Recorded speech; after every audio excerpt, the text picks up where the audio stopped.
건드려가지고 같이 추락하게 되었죠. 셋이 다 죽느냐 아니면 혼자 죽느냐. 아버지는 아들에게 저를 자르라고 말합니다. 딸은 절대 그래서는 안 된다고.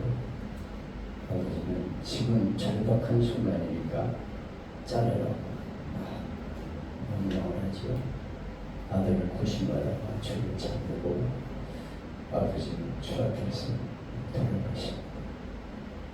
아들과 딸을 살리기 위해서 자기를 희생한 아버지의 이야기, 바로 하나님의 사랑이 이와 같다 하는 그런 비유의 형상이 있는데, 내가 이걸 읽을 때마다 볼 때마다 감동이 됩니다. 내가 이번 주 설교를 위해서 영상을 틀고 있었는데 우리 손녀 슬기 씨가 와서 지켜보더니 내가 울고 있으니까 할아버지 울어요. 그래 눈물이 나. 그러니까 영화잖아요. 그래서 그래 영화지. 그렇지만 설교하는 사람은 거기에 내가 먼저 감동이 있어야 돼. 그래야 설교를 듣는 사람들이 은혜를 받는 거야. 그냥 말로만 하는 건 아니고 내가 거기에 공감을 느끼고 같이 감동할 수 있어야 설교가 은혜를 받는다는 거야. 그렇구나.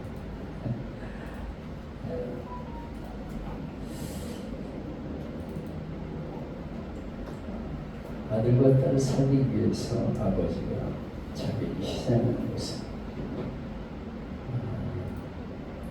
하나님이 바로 그렇게 우리를 사랑하셨다는 거죠. 우리가 죄로 멸망할 수밖에 없는데 하나님이 예수님을 독생자를 보내시고 아들의 모습으로 이 세상에 오셔서 십자가 지시고 대신 죽으심으로 우리를 용서하시고 구원하신 사람. 한 사람의 희생을 통해서 자녀들이 살게 된 것처럼 한 사람의 희생을 통해서 많은 사람이 구원받게 됩니다. 오늘 성경 말씀은 노아의 이야기인데 여기서 우리는 한 사람의 중요성을 배울 수 있게 됩니다. 창세기 6장 5절로 7절은 노아 시대의 상황을 보여주는데요. 여호와께서 사람의 죄악이 세상에 가득함과 그의 마음으로 생각하는 모든 계획이 항상 악한 뿐임을 보시고 땅에 사람 지으셨음을 한탄하사 마음에 근심하시고 이르시되 내가 창조한 사람을 지면에서 쓸어버리되 사람으로부터 가축과 길목과 공중의 새까지 그러하리니 내가 이것들을 지었음을 한탄함이니라. 노아 시대의 특징이 몇 가지인데 나와 있는데, 첫째로 온 세상이 죄악으로 가득 찼다. 죄악으로 가득 찬 세상이 되었다. 둘째는 사람의 생각과 계획이 항상 악했다. 얼마나 악한지 하나님이 한탄하고 근심할 정도로 악했다. 그래서 한 가지 계획을 세우시는데 사람뿐 아니라 모든 동물을 물로 심판하겠다는 계획을 갖고 계셨다고 말씀하고 있어요. 이건 시민 동성형 표현으로 우리 사람들의 말로 그렇게 표현한 거죠. 하나님의 마음이 바로 이와 같았다 하는 그 표현입니다. 온 세상이 완전히 망하는 세상이 되었다는 것입니다.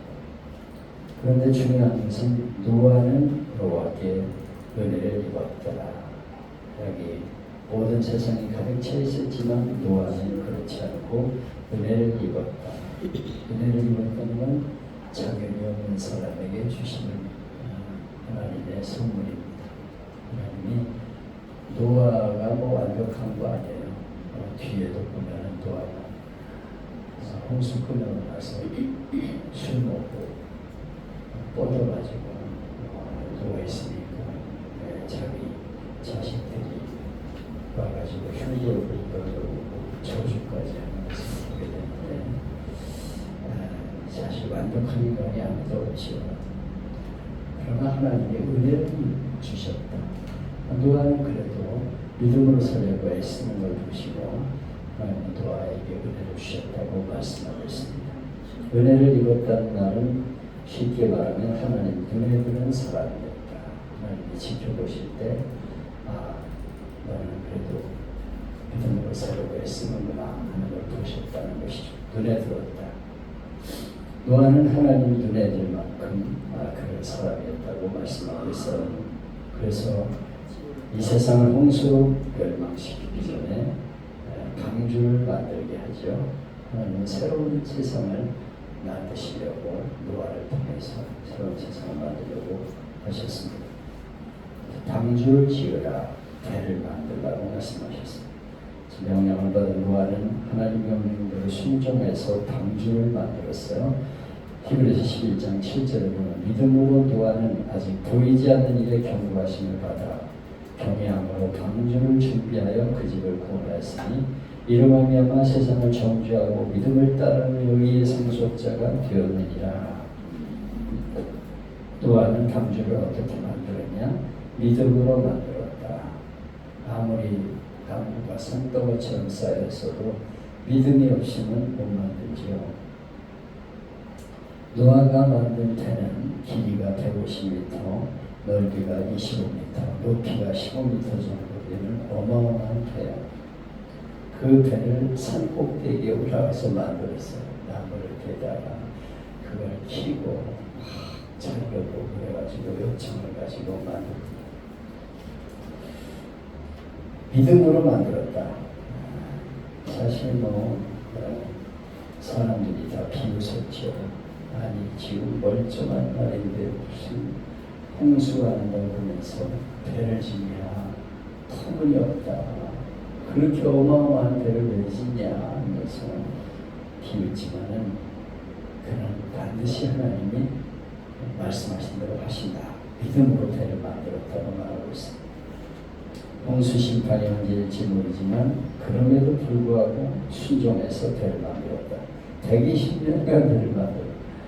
어마어마한 세월을 남들이 뭐라고 하든지 말든지 하나님이 심판하신다니까 심판할 거다.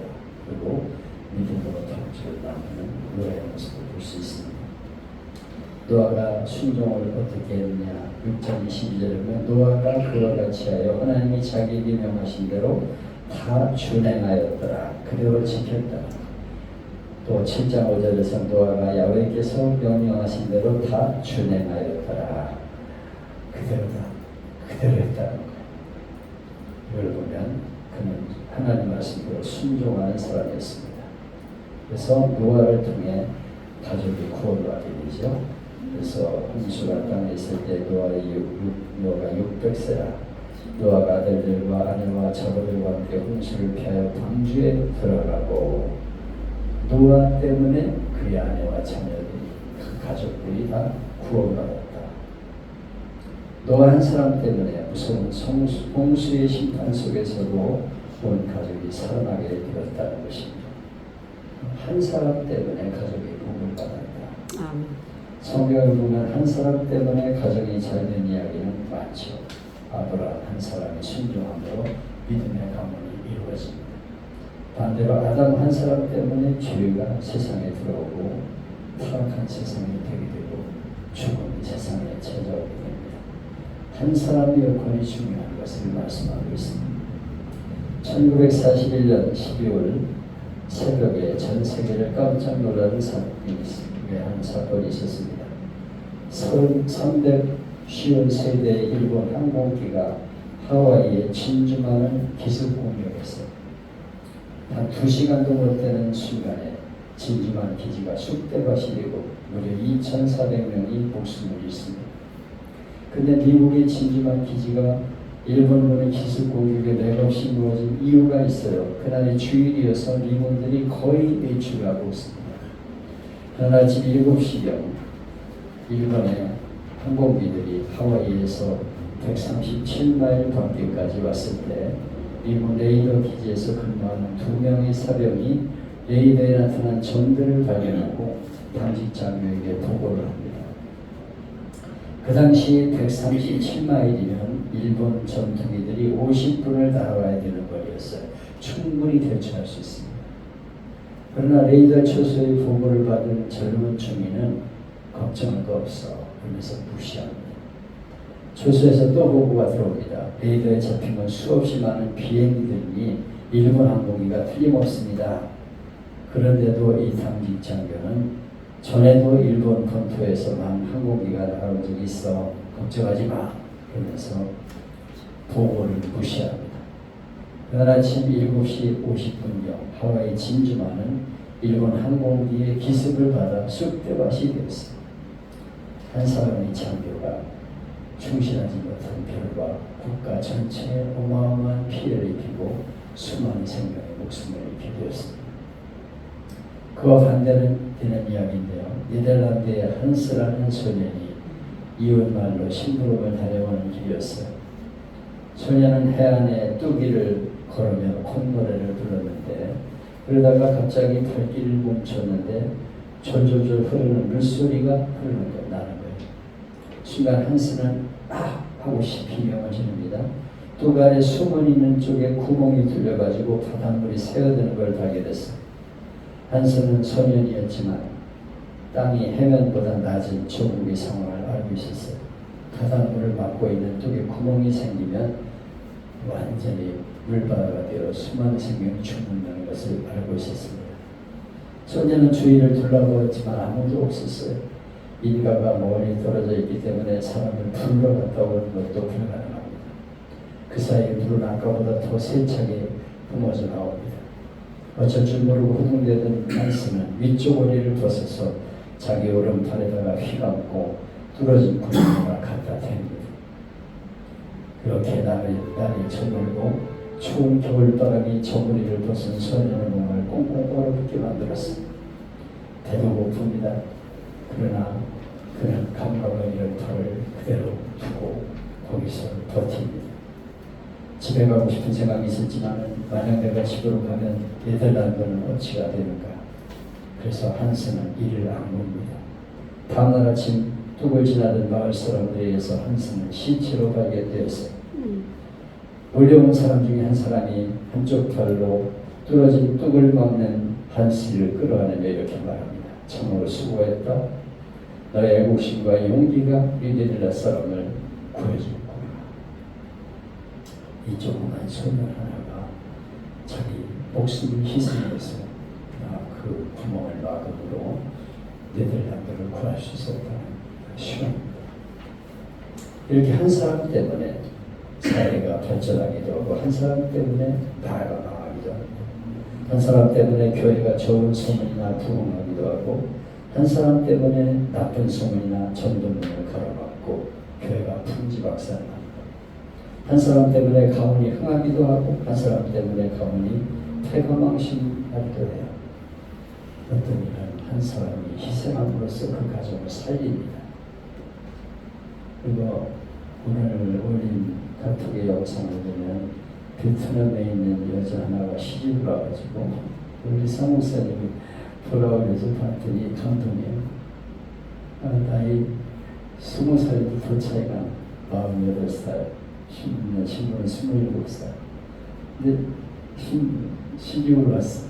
그래가지고 베트남 농장을 들어가지고 농사를 전문에서 지어가지고 인터넷으로 그걸 소개하고 판매해가지고 어마어마한 부자가 돼요. 그 원시일 동물 9개가 지고 뭐 5편으로 돼 있는데 제가 1편만 읽었는데 이 여자 대단한 여자. 그 한 사람 때문에 어머니도 또 동생도 데려다가 여자하고 한국에서 공부시키고 애를 세일 나가지고 아주 재미있게 사는 것을 보면서 한 사람이 참 중요하구나. 이 사람 하나가 들어옴으로써 그 가정이 살게 되고 복을 받게 되고. 근데 어떤 베트남 여자는 들어와가지고 목사와 사모되기 싫다고 애들 다 떼어놓고서 다 도망가는 여자도 있어요. 한 사람 때문에 집안이 망하기도 하고 그래가지고 그 목사가 학교를 휴학하고 애들 돌보고 일어나고 안수도 받지 못하는 그런 상황에 처해 있습니다. 한 사람 잘 들어오니까 집안이 흥하고 한 사람 잘못 들어오니까 완전히 가정이 망하는 것을 보게 됩니다. 한 사람의 역할이 중요하다는 것이죠. 과연 여러분 때문에 가정이 복을 받고 교회가 성장하고 있는가? 하나님은 한 사람을 찾고 계시다. 예레미야 5장에 보면 너희는 예루살렘 거리로 빨리 다니며 그 넓은 거리에서 찾아보고 알라. 너희가 만일 정의를 행하며 진리를 구하는 자 한 사람이라도 찾으면 내가 이 성읍을 용서하리라. 성읍이 다 악해서 망해가지만 한 사람이라도 찾으면 내가 성을 용서하겠다. 오늘도 하나님은 한 사람을 찾고 계십니다. 아멘. 믿음을 지켜가면서 어떻게든지 다르게 살아보려고 했으면 그 한 사람 때문에 성을 용서하고 죄를 용서하고 구해준다고 말씀하고 있어요. 저와 여러분이 정의를 구하며 진리를 구하는 한 사람이 될 수 있기를 바랍니다. 아멘. 지금 한 사람이 필요해요. 우리의 가정에, 교회에, 우리 동네, 도시에 한 사람이 필요합니다. 여러분이 하나님이 찾으시는 한 사람이 되어서 여러분 때문에 가족이 구원받고 직장과 나라와 교회가 복을 받는 은혜가 있기를 축복합니다. 아멘. 이 시대에 노아가 되자 이렇게 결심하는 우리가 될 수 있기를 바랍니다. 아멘.